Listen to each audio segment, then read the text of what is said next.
지금 나사에는 겉으로는 잘 드러나지 않지만 앞으로의 우주 탐사를 좌우할 수 있는 아주 현실적인 문제가 하나 있습니다. 바로 플루토늄-238이 부족하다는 문제입니다. 이 물질이 부족하다는 말은 단순히 연료가 조금 모자라다는 뜻이 아닙니다. 태양에서 너무 멀리 떨어진 곳으로 가는 탐사선, 극도로 차가운 환경에서 오래 버텨야 하는 탐사 장비, 그리고 햇빛이 거의 닿지 않는 어두운 지역을 조사해야 하는 임무 자체가 흔들릴 수 있다는 뜻입니다. 이 문제를 가장 상징적으로 보여주는 사례가 바로 드래곤플라이입니다. 드래곤플라이는 토성의 위성 타이탄을 날아다니며 조사하도록 설계된 나사의 비행 탐사선입니다. 지구에서 약 15억 킬로미터 떨어진 세계를 직접 날아다니려면 단순히 배터리가 오래가는 수준으로는 부족합니다.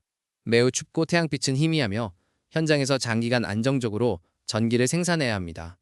그런데 그 임무를 움직이게 할 핵심 동력원 안에는 미국이 지금 가진 거의 마지막 수 킬로그램 규모의 플루토늄-238이 들어갑니다. 이 부족은 이미 다른 임무의 설계까지 바꿔놓았습니다. 예를 들어 유로파 클리퍼는 목성의 위성 유로파를 탐사하는 대형 임무인데 목성 근처에서는 태양빛이 지구 부근보다 훨씬 약합니다. 그래서 미국 제트 추진 연구소, 그러니까 JPL 내부에서도 이 임무는 원래 플루토늄-238 기반 전원으로 가는 편이 더 적절하다고 보는 시각이 적지 않았습니다. 하지만 남아있는 물질이 너무 적어서 결국 그 연료는 드래곤플라이 같은 다른 임무를 위해 아껴야 했습니다. 그 결과 유로파 클리퍼는 그 희미한 햇빛을 최대한 모아쓰기 위해 거대한 태양광 패널을 펼치는 방향으로 설계를 변경할 수밖에 없었습니다. 왜 이런 일이 생겼을까요? 많은 사람은 핵물질이라고 하면 곧바로 무기용 플루토늄을 떠올리지만 우주 탐사에 필요한 플루토늄-238은 그와는 성격이 전혀 다릅니다. 이 물질은 연쇄 핵분열을 유지해 폭발을 일으키는 용도가 아니라 오랫동안 꾸준한 열을 내는 동위원소입니다. 즉, 무기용 재료가 아니라 아주 오랜 시간 안정적으로 열을 공급하는 특수한 열원에 가깝습니다. 아이러니하게도 이 물질은 냉전기 핵무기 경쟁의 부산물에서 나왔습니다. 미국과 소련, 영국, 프랑스, 중국, 이스라엘 같은 나라들이 핵무기용 플루토늄-239를 대량으로 만들던 시절 정제와 추출 과정에서는 여러 다른 동위원소도 함께 나왔습니다. 군사적으로는 쓸모가 적고 폐기물처럼 여겨졌던 것들 가운데 나사는 전혀 다른 가능성을 봤습니다. 무기 쪽에서는 가치가 낮았던 부산물이 우주 탐사 쪽에서는 오히려 대체가 어려운 보물로 보였던 것입니다. 플루토늄-238이 특별한 이유는 그 열 특성에 있습니다. 이 동위원소는 매우 안정적으로 열을 내고 그 출력이 절반으로 줄어드는데 88년이 걸립니다. 하루 한 달 몇 년 수준이 아니라 수십 년에 걸쳐 천천히 약해진다는 뜻입니다. 그래서 태양광이 약한 먼 우주에서도 탐사 장비를 오랫동안 살려둘 수 있습니다. 실제로 보이저 탐사선, 카시니 큐리오시티 퍼서비어런스 같은 여러 나사 임무가 이 계열 전원 덕분에 움직여왔습니다. 중요한 점은 이 열이 결국 전기로 바뀐다는 것입니다. 우주선 안의 장비는 열 그 자체보다 전기를 필요로 합니다. 따라서 플루토늄-238은 직접 전기를 내는 것이 아니라 먼저 열을 만들고 그 열을 이용해 전력을 생산하는 방식으로 쓰입니다. 이 구조 덕분에 태양이 거의 비치지 않는 곳, 그리고 긴 밤과 혹한이 이어지는 환경에서도 임무를 이어갈 수 있습니다.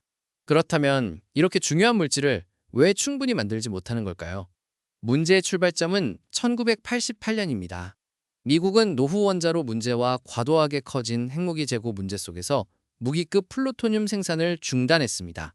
군비 통제라는 관점에서 보면 충분히 타당한 결정이었지만 그 여파로 플루토늄-238 생산 기반도 함께 무너졌습니다. 특히 사바나 리버 부지의 K 원자로가 멈추면서 미국은 이 물질을 자체적으로 만들어내는 능력을 사실상 잃었습니다. 여기에 2010년 러시아산 공급 중단까지 겹쳤습니다. 그 전까지는 외부 도입으로 어느 정도 버티는 길이 있었지만 그 길마저 막히자 나사와 미국 에너지부는 다시 자체 생산 체계를 되살릴 수밖에 없었습니다. 생산 재개는 시작됐지만 속도는 매우 느렸습니다. 한동안 연간 50g 수준에서 출발했고 현재도 연간 생산량은 약 550g 수준에 머물러 있습니다. 계획상 1.5kg까지 끌어올리는 것이 목표지만 여전히 수요를 따라가기에는 턱없이 부족합니다. 이쯤에서 자연스럽게 떠오르는 질문이 있습니다. 정말 플루토늄-238 말고는 방법이 없을까 하는 점입니다. 원본 영상은 이 질문에 꽤 체계적으로 답합니다. 핵심은 우주 탐사용 동위원소가 갖춰야 할 조건이 생각보다 까다롭다는 것입니다. 단순히 열만 많이 낸다고 되는 문제가 아닙니다. 첫 번째 조건은 반감기입니다. 너무 짧으면 목적지에 도착하기도 전에 출력이 크게 줄어듭니다. 너무 길면 같은 질량에서 에너지를 충분히 꺼내기 어렵습니다. 그래서 이상적인 범위는 대략 15년에서 100년 사이로 좁혀집니다. 수천 종에 이르는 방사성 동위원소 가운데 이 조건을 통과하는 후보는 극히 적습니다. 두 번째 조건은 방출하는 방사선의 종류입니다. 우주선에는 민감한 계치기가 많고 지상에서는 사람도 그 연료를 다뤄야 합니다. 따라서 차폐가 쉬운 방사선이어야 합니다. 플루토늄-238이 방출하는 알파 입자는 사실상 헬륨 원자핵인데 매우 빠른 속도로 튀어나와 연료 내부의 전자와 원자핵에 부딪히며 그 에너지를 열로 바꿉니다. 그러면서도 침투력은 낮아서 비교적 얇은 차폐로도 막을 수 있습니다. 반대로 감마선이나 중성자를 많이 내는 동위원소는 차폐 질량이 커지고 취급 부담도 늘어납니다. 세 번째 조건은 사고 내성과 제조 현실성입니다. 이 연료는 발사 실패나 재진입 같은 비정상 상황에서도 최대한 안전해야 하고 실제로 기존 원자로와 화학 공정을 통해 만들어낼 수 있어야 합니다. 이 조건까지 얹히면 후보군은 더 줄어듭니다. 예를 들어 폴로늄-210은 1g만으로도 높은 출력을 낼 수 있지만 반감기가 138일에 불과합니다. 가장 빠른 화성 비행 시간과 비슷한 수준이기 때문에 도착하기도 전에 전력이 급감합니다. 고출력처럼 보여도 장거리 우주 탐사에는 사실상 맞지 않는 셈입니다. 또 다른 후보인 퀴륨-244는 출력 밀도가 플루토늄-238보다 훨씬 높아 한때 주목을 받았습니다. 하지만 감마선과 중성자 방출이 더 많아 차폐 부담이 커지고 생산 자체도 훨씬 어렵습니다. 결국 이론적으로는 강력해 보여도 실제 우주 임무에 대량 적용하기에는 불리합니다. 가돌리늄-148 같은 후보도 있습니다. 반감기만 놓고 보면 상당히 매력적이고 알파 붕괴 중심이라는 점도 좋습니다. 하지만 이 물질은 매우 높은 에너지의 양성자 빔이 필요한 가속기를 기반으로 한 생산 방식이 필수적입니다. 즉 가능하긴 해도 우주 탐사용 대량 공급망으로 연결하기에는 시설 투자와 비용이 너무 큽니다. 이 비교를 거치고 나면 왜 플루토늄-238이 여전히 사실상의 기존 해법인지가 분명해집니다. 적당한 반감기 높은 열 출력, 상대적으로 쉬운 차폐 산화물 연료 형태의 안정성, 그리고 이미 검증된 우주 비행 실적까지 모두 갖춘 동위원소가 많지 않기 때문입니다. 우주선에 들어가는 연료 형태도 중요합니다.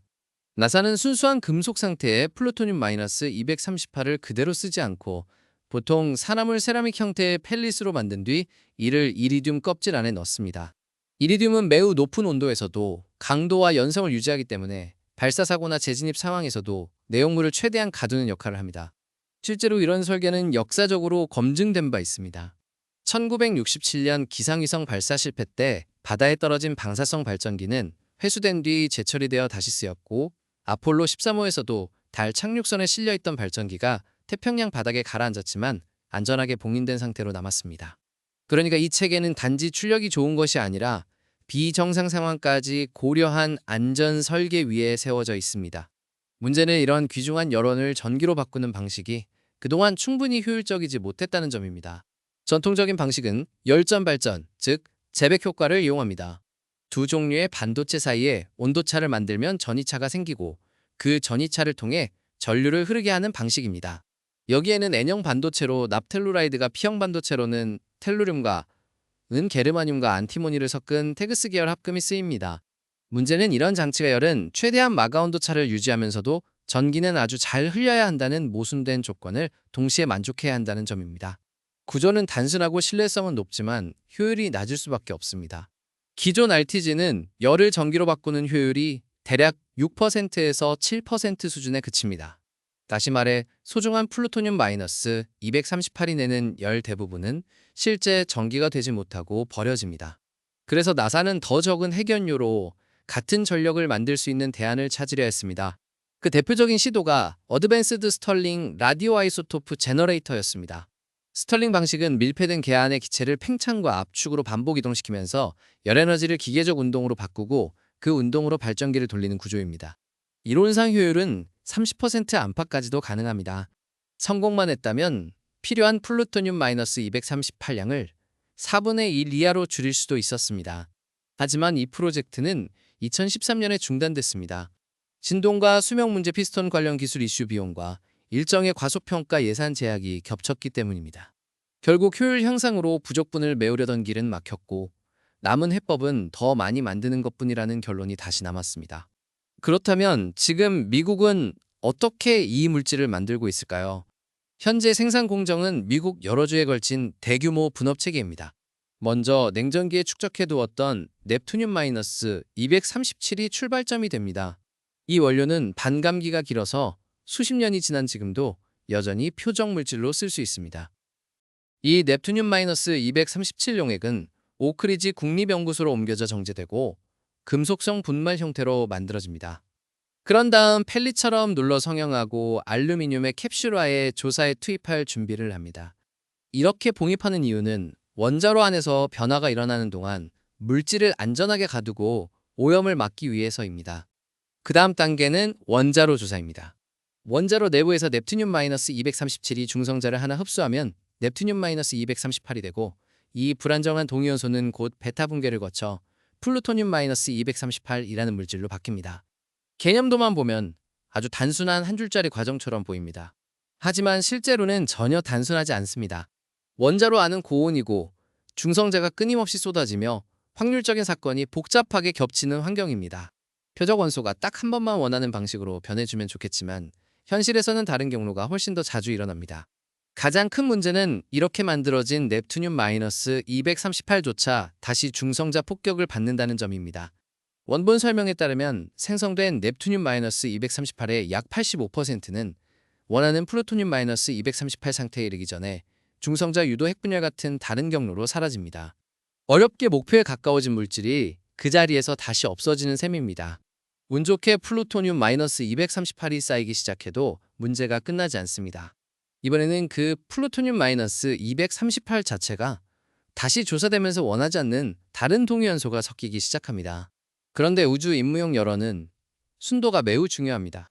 대략 85% 수준의 고순도 플루토늄-238이 필요합니다. 문제는 동위원소들이 화학적 성질은 사실상 같고 질량만 아주 조금 다르다는 점입니다. 그래서 화학 공정으로는 완전히 갈라내기 어렵고 중성자 한두 개 차이에 불과한 질량 차이를 관리하는 일 자체가 거의 악몽 같은 난제가 됩니다. 그래서 수율이 낮습니다. 영상은 한 주기에서 넵투늄 1g으로 겨우 플루토늄 0.5g 정도를 얻는다고 설명합니다. 생산량이 쉽게 늘지 않는 이유가 여기에 있습니다. 단순히 설비를 더 열심히 돌린다고 되는 문제가 아니라 원자핵 수준의 확률 게임 자체가 불리합니다. 이 불리함을 조금이라도 완화하려면 아주 강한 중성자 흐름을 짧은 주기로 여러 번 쏴주고 그 사이사이에 표적을 시키면서 원치 않는 부산물이 더 붕괴하도록 기다려야 합니다. 문제는 그런 식의 고중성자 조사 능력을 가진 시설이 미국에도 거의 없다는 점입니다. 현재 핵심 역할을 하는 곳은 오크리지의 고속 플럭스 동위원소 원자로와 아이다호 국립연구소의 고등시험 원자로 정도입니다. 그런데 이 시설들은 플루토늄-238 생산만을 위해 존재하는 것이 아닙니다. 다른 핵물리 연구자들도 각종 동위원소 실험을 위해 같은 조사 시간을 필요로 합니다. 즉, 생산을 늘리고 싶어도 원자로 슬롯 경쟁부터 치열합니다. 그리고 화학적으로 추출된 플루토늄-238이 곧바로 우주선에 들어가는 것도 아닙니다. 이 물질은 다시 뉴멕시코의 로스알라모스 국립연구소로 옮겨져 최종 세라믹 산화물 펠릿으로 가공되고 고온에서도 버티는 이리듐 껍질 안에 봉인된 뒤에야 실제 열전 발전기 안으로 들어갈 수 있습니다. 결국 병목은 세 가지로 요약됩니다. 첫째, 반응 자체의 수율이 낮습니다. 둘째, 원치 않는 동위원소가 쉽게 섞입니다. 셋째, 필요한 조사 시설이 너무 적고 항상 바쁩니다. 이 세 문제가 동시에 겹치니 재고를 쌓아 올리는 속도는 극도로 느릴 수밖에 없습니다. 그 결과를 숫자로 보면 더 선명합니다. 드래곤플라이 한 임무에 필요한 플루토늄-238은 약 4.8kg입니다. 그런데 생산 목표가 연 1.5kg이라고 해도 단순 계산으로만 3년이 넘게 걸립니다. 앞으로 유사한 임무가 동시에 여러 개 잡히면 상황은 훨씬 더 빠듯해집니다. 이 때문에 원본은 단지 나사 한 기관의 운영 문제로만 이 사안을 보지 않습니다. 미국이 생산 재개에 어느 정도 성공한 모습을 보이자 다른 우주 조직도 관심을 가지기 시작했습니다. 특히 유럽은 자체 공급망 구축 가능성을 검토할 만한 위치에 있습니다. 프랑스처럼 대규모 원자력 인프라를 가진 나라는 사용 후 핵연료 재처리 경험과 시설을 이미 어느 정도 갖고 있기 때문입니다. 그리고 이 문제는 먼 외행성 탐사에만 해당하지 않습니다. 가까운 미래의 달 탐사에서도 중요성이 커질 수 있습니다. 달은 태양광을 쓰기 더 좋은 환경처럼 보이지만 극지의 영구음영 분화구처럼 햇빛이 거의 들지 않는 곳은 이야기가 다릅니다. 그런 지역에는 물과 얼음 여러 자원이 있을 가능성이 높기 때문에 과학적으로도 전략적으로도 가치가 큽니다. 그런 곳에서 장기간 움직일 착륙선 로버 중계기 장착들어서 거주 인프라는 긴 달밤과 혹한을 견뎌야 합니다. 그 순간 다시 같은 문제가 튀어나옵니다. 햇빛이 없을 때 무엇으로 버틸 것인가 하는 문제입니다. 그래서 플루토늄-238은 단지 토성이나 목성으로 가는 임무의 연료가 아니라 달 극지와 같은 새로운 탐사 거점의 기반 전원으로도 의미가 커집니다. 결국 원본이 내리는 결론은 꽤 단순합니다. 이 문제에는 마법 같은 지름길이 없다는 것입니다. 대체 동위원소는 결정적인 약점이 있고 효율 향상용 스털링 방식은 중단됐으며 현재 공정은 느리고 복잡하고 수율도 낮습니다. 그렇다면 남는 답은 하나입니다. 더 많은 생산 능력, 더 많은 시설 개조, 더 많은 조사 시간, 그리고 결국 더 많은 돈입니다. 정리하면 지금 나사가 겪는 플루토늄-238 부족은 단순한 재고 문제나 예산 문제가 아닙니다. 어떤 탐사선이 태양광으로 버틸 수 있고 어떤 임무는 아예 설계 단계부터 포기해야 하는지를 가르는 제약입니다. 드래건 플라이처럼 정말로 그 연료가 아니면 성립하기 어려운 임무가 있는 반면 유로파 클리파처럼 더 나은 선택이 있었더라도 재고 부족 때문에 다른 길을 택해야 하는 임무도 생깁니다. 우주 탐사는 종종 로켓과 착륙 장면, 화려한 사진으로 기억되지만 실제로 그 뒤를 결정하는 것은 이런 보이지 않는 산업 기반일 때가 많습니다. 중성자를 쏠 수 있는 원자로 오래된 넵투늄-237 재고고순도 동위원소 분리기술 고온에서도 버티는 이리듐 캡슐, 그리고 이런 모든 것을 유지할 예산이 모여야 비로소 하나의 심우주 탐사선이 출발할 수 있습니다. 그래서 이 문제는 결국 한 문장으로 돌아옵니다. 나사가 더 멀고 더 어두운 세계로 계속 가고 싶다면 로켓만이 아니라 플루토늄-238 생산체계도 다시 키워야 한다는 것입니다. 다음 시대의 위대한 심우주 임무는 발사대가 아니라 지금 이 순간 보이지 않는 핵연료 생산 라인에서